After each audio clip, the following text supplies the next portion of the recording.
لایز آف پی. آی خدا، کل یعنی هر چی حرف داشتم تا الان احساس میکنم شاید یهو نصف حرفا که راجع به لایز آف پی دارم بشه، چون از بس من به اون نتیجه گیری نرسیدم. دمو لایز آف پی بازی کردم، اینجوری بودم که خب یه هفته بعد اینجوری بودم که خب نمیدونم 2 هفته اینجوری که خب یه بار دیگه برم. و یه جای دیگه انقدر من راجع به این دمو فکر کردم، من مقایسه کردم، انقدر ویدیو دیدم که الان کلی حرف دارم بزنم، ولی خب جداشونم نمی‌کنم واسه یه ویدیو دیگه، چون این حس رو دارم از ته دل که اگه قرار من یک ویدیوی دیگه بدم به خصوص برای لایز آف پی و دموش، بهتره که خیلی تکنیکال تر باشه، خیلی جزئی تر باشه، دقیق تر باشه، فکشوال تر باشه و دیگر چیزها، و تو همین آشغال ترینا جمعش میکنم میره قضیه رو. دوست ندارید گوش بدید، از همینجا احتمالاً باید خداحافظی کنم و دمتون گرم که تماشا کردید.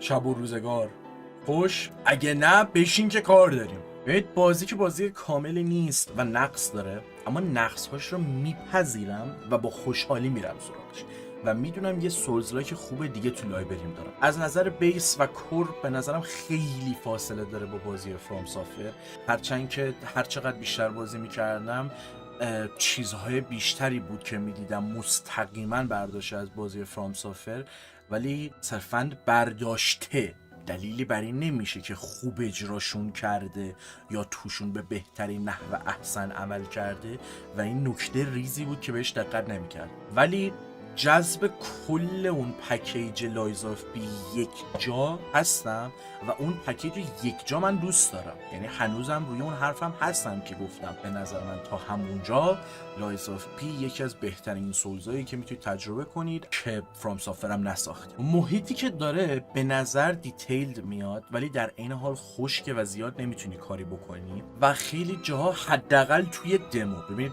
در نظر بگید کل این حرف من برای دموه، خیلی جا اصلا میتونم بپرسم که این محیط چه فرقی با محیط لول بعدی میکنه و چطوری دارن یک داستان مجزا رو تعریف میکنن، چطوری به همدیگه فاصله میدن که به نظرم خیلی جا این کار رو نمیکنن.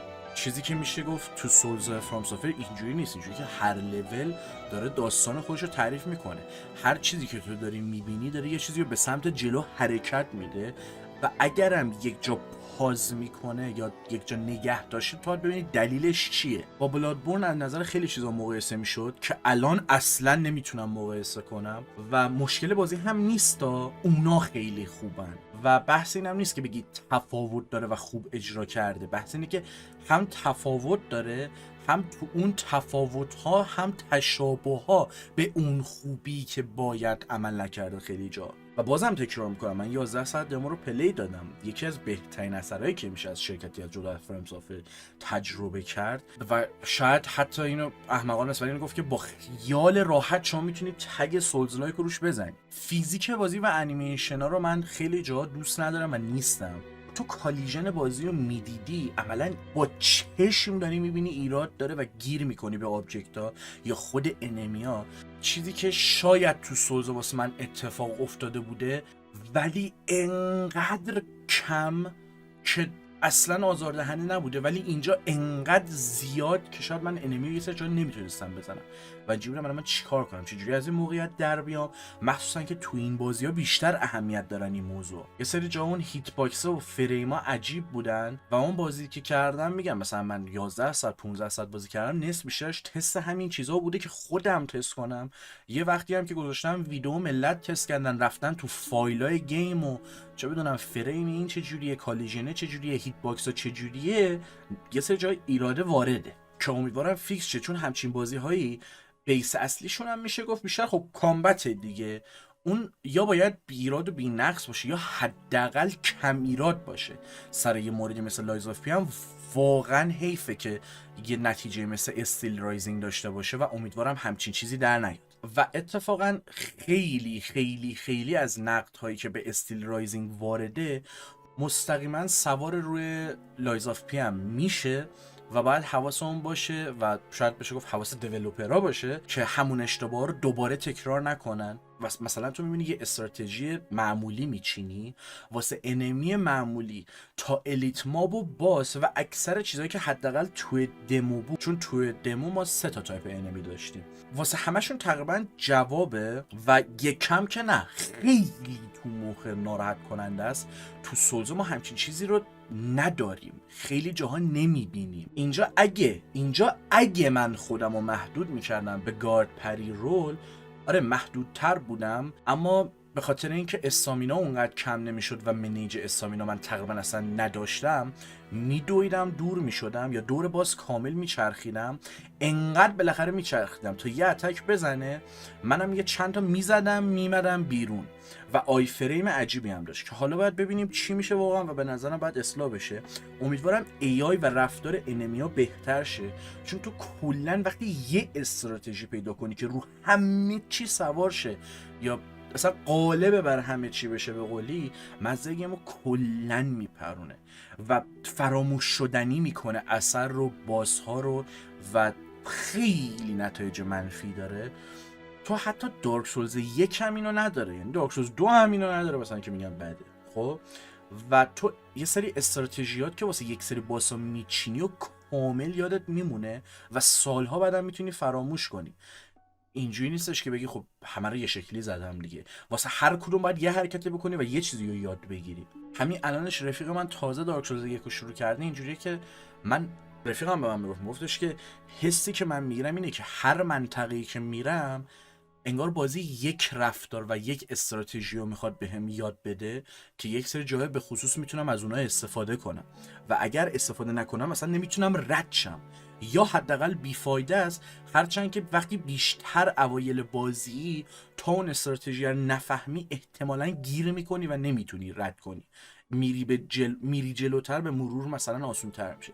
مثلا سر اون گراز فلانجا توی دارک سولز تو بک استپ رو یا یاد میگیری یا میپیچونی انمی رو رد میکنی، ولی اصلا نکته اینه که تو نمیتونی به بدنش دمیج بدی و باید بک استپ رو بفهمی. ولی مثلا جلوتر که بری شاید همون برفرض گرازه باشه ها، حالا من حرف دوستام نمیگم بیارم خدا میوسم قاطی میشم، ولی حداقلش اینه که اون لباسه رو نداره ولی تو از اون طرف یاد گرفتی که میتونی بک استپ هم بکنی و خیلی روش بهتریه. این فاز استراتژی چیدنه همچین تو لایز آف پی اونقدر حس نشد و پترنا به نسبت راحت بودن، حداقل اون 2 تا باسی که بود. و هنوزم میگم با تمام این حرفی که دارم میزنم لایز آف پی خیلی دوست داشتنی ها، خیلی چیزا داره که راجبش بخواید دوست داشته باشید. اصلا جایی میشه گفت لایز آف پی چرا اینقدر داره پریز میشه که دقیقاً اثری مثل استیل رایزینگ وجود داره و اونو میبینی با آیدیای مشابه. حالا شاید بشه گفت فاز اروپایی ویکتوریایی با مثلا استیمپانک و ربات و مک و اینا تو سایبریا هم بوده، ولی سایبریا خب سولز نیست. مشابه ترین چیزی که تو میبینی استیل رایزینگ. همین الانش هم اون ایرادات مشابه استیل رایزینگ رو داره که استیل رایزینگ هم خب خیلی نمره منفی گرفت یا حتی میکس، خیلی هم دوست داشتن اون طرف به خاطر اون ایدا و اجرا و یه سری چیزا. ولی لایز آف پی تو همون ایرادا هم هنوز بهتر عمل میکنه از استیل رایزینگ. خیلی جاها میشه گفت اگه خیلی عمیق نگاه کنیم تو کور بازی، وفادارتر بودن بازی به ریشه ها، حالا من دیمن سولز رو ترجمه نکردم ولی دارک سولز 1 و 2 رو بیشتر میشه دید تا چه بدونم 3 و الدنینگ و بلادبورن که اصلا هیچی، سکیرو هم هیچی. حالا بازی تیم نینجا و سرج و اینا هم که کلا من سعی میکنم رو اونا زیاد دست نذارم. سرج که خودم تجربه نکردم، تیم نینجا رو هم حداقل وولونگ رو تجربه نکرد. کلا لایز آف پی تو همین دمو ترکیب خیلی ایده مختلف از هر بازی سولزی که فکرشو میکنید، حتی همونایی که ساخته فرام سافر نیستن و هر چیزی هست رو میتونید توش پیدا کنید و راجبش صحبت کنید و به نظرم پیچیدگی خیلی خاصی نداره و قرار نیست اونقدر تجربه سختی باشه. حالا بیاد که ببینیم چی میشه. و حتی اون سیستم اسلحه هم که خب اصلا مثل بلادبورن نیست، چون بلادبورن که تو عملا میتونی کومبو بزنی با اسلحه و یه چیز عجیب غریبیه و حداقل اونقدری که من رفتم توی دمو و من ور رفتم با اسلحه ها، اون دسته اسلحه ها با اون بگم بیس اسلحه، اون تیغ اسلحه، اون سریش رو که عوض میکردم، اونقدر پلی استایلم میتونست عوض نشه. میتونستم با همون پلی استایل برم که یکی بزن یکی بیا عقب. حالا یه سری جاها حال کردم خودم خواستم تکنیک یا ابیلیتی ها رو درگیر گیم پلی هم بکنم، از جمله همون پرفکت گارد یا دیگر چیزها. که حالا اگه چیز دیگه به ذهنم نیاد بحث گارد و پری شد. من اصلا دوست ندارم مثل وولونگ بشه، اصلا. ببینید وولونگ از قضا دیمو اون رو هم بازی کردیم که خیلی دیمو اتفاقا اونم به نسبت طولانی و خوبی بود. اعتراض خیلی زیاد پلیرها باعث شد اون فریم و فضایی که بشه پری کرد بیشتر بشه که تو ریلیز نهایی پری راحت تر شد، در صورتی که وولونگ پریش برای من خیلی آسون بود تو دمو. حداقل از یک جایی به بعد دستم اومد آسون بودا. یعنی مثلا اول گیم خیلی گیر کردم سر اون مینی باس، انقدر مردم دهنم سرویس شد. بعد از اون اینجوری بودم که باس رو میرم فرست ترای 90% پریه، تایمینگش فوق العاده است. چی دارید میگید؟ و واقعا میگم حالا خیلی سخت نبود ولی عالی بود. نیازی نبود اون فضای فریم بیشتر بشه و نباید تغییر میکرد به نظرم.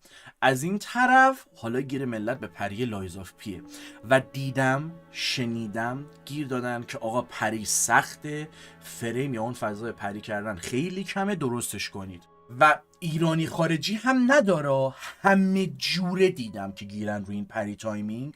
و با اینکه خودمم اینجوری بودم یه سری جاها اون پریه میلنگه، کارت میلنگه، یه جوریه، فریم انیمیشن پترن یه جوریه. ولی از اون طرف یه ویدئویی که بک‌گراند میذارم براتون از اونگبال، سکیرو پلیر معروف که تو کمتر از 10 ساعت وقتی دمو اومده بود 9 هیت باسا رو زده بود و میخوام بگم سخته ولی ممکنه. من خودم سکند ترای زدم دیگه، یا ترای دومم زدم یا ترای سومم زدم اون باس آخر دمو رو و پرفکت گاردش رو تقریبا اومده بود دستم، قشنگ مشخص بود. یعنی مثلا من دیلی اتک های دارک سولزا رو یا یه سری جا سکیرو رو حتی هنوز که هنوزه مخم میگوزه، مثلا یهو گیج میشم و سوتی میدم، ولی این دیگه قشنگ مشخص بود که همینجا بوم تمومه. و دلم نمیخواد مثل وولونگ بشه اصلا. من وولونگ میام اون مینی باس اولش یه دونه ببر بود، چی بود، انقدر گیر کردم که دیگه دست آمد. از اونجا به بعد به دوستم مثلا اینو گفتم این گیمو بی خیال، زیادی راحته. شما فرض کن گیمو به خاطر دمو نخریدیم، حالا اینکه تو اون ریلیز اون فضای پری کردن و حتی بیشتر هم کردن و راحت ترم شده که دیگه هیچ چی دیگه اصلا تو مخم نمیرفت. و بازم میگم اصلا دلم نمیخواد این اتفاق برای لایز آف پی بیفته. اتفاقا دوست دارم میلی ثانیه‌ای باشه و کونم پاره شه، چون اگه همینم راحت کنن دیگه هیچ چی دیگه چی برای من میمونه. من آلردی این استراتژی راحت رو دارم که برم پشت باس دمیج نخورم، مخصوصا با کمک سامنا. آخ اینو گفتم چون این بازی به طرز عجیبی پترنای خیلی بدی داره. مثلا تو بازی سورس پشت انمی هم برید یه جوری اتک میدن که اون پشت نتونی وایسی دهن سرویس شه یا حتی بیشتر مثلا ضرر کنی رفتی پشتش و بعد تایمینگ اونا رو هم یاد بگیری که اگه پشتش میری چطوری پلی بدی، از دور پلی میدی مثلا چی کار بکنی چی کار نکنی.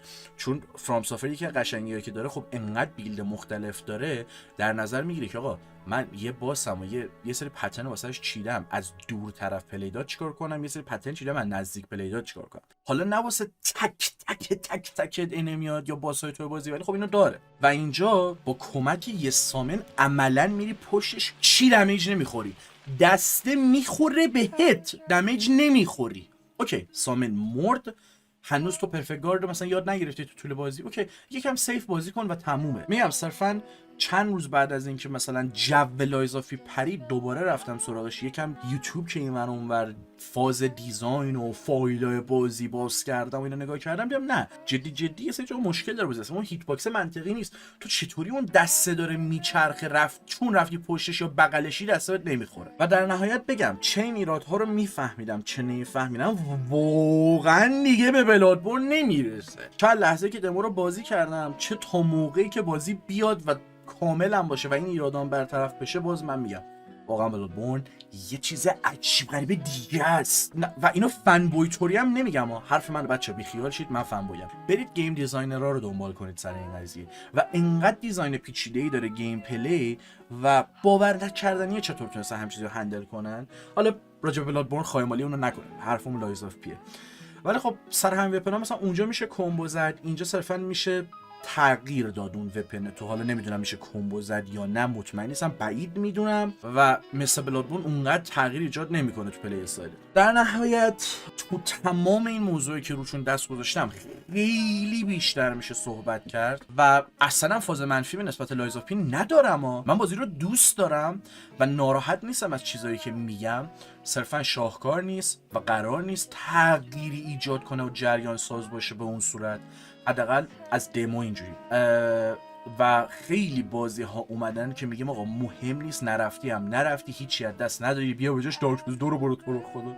ولی اینو سولز دوست دارید حتما باید برید سراغش، یعنی اینو دارم تاکید میکنم، منتظر میمونم بیاد و پول داشته باشم پیش خرید 100%، 99 هم نه، اومدم بگم 99 و دیوان در تلاشم برم. ببین میدونید تعریف از اثر جای خود دارد، ایراد از اثر هم جای خود. و تو ویدیو دمو لایز آف پی که من دارم، دیگر جاها استریم، تمام صحبتایی که دیسکورد داشتم این ور انقدر به اندازه کافی تعریف کرده بودم که اینجا فقط جای اون ایرادایی که متوجه نشدم یا متوجه شدم جمع‌بندیشون رو بذارم کنار هم بود و جای اون صحبت نهایی شاید، هرچند که شاید به نظر بیاد میگم و شاید واقعا همینطوری باشه، بیشتر دست گذاشته باشم رو نکته منفی یا ایرادا، ولی میگم این به واسطه اینه که من توی دمو خود لایز آف پی و استریم ساعت ها نشستم از این اثر صحبت کردم، تعریف کردم چه چیزایی رو دوست دارم از این اثر و خب این ایرادا رو تا الان توش دیدم، حتی ممکنه بازم ایرادای بیشتری پیدا کنم، احتمالاً حتی یه بار دیگه دمو رو دانلود کنم برم سراغش،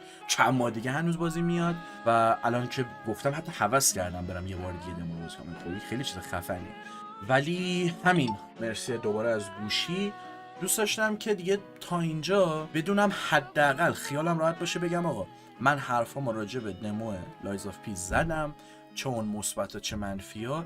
اگر 100% حرفامو یه جا نزدم یا اصلا تو ویدیو نزدم، تیکه این ور اون ور زدم، یا خودم یه چیزی یادم داره میره از قلم دارم میندازم به قولی، حداقلش اینه که این چیزا رو باز گفتم و این بود از تجربه من از بهار 2023. دمتون گرم که تماشا کردید، کامنت و اینا فراموش نشه، اگه دوست داشتید میتونید این دفعه کامنت کنید لیوای مثل لیوان، نمیدونم چی دارم میگم. شب روزگار خوش. さて一丁決めてくるか。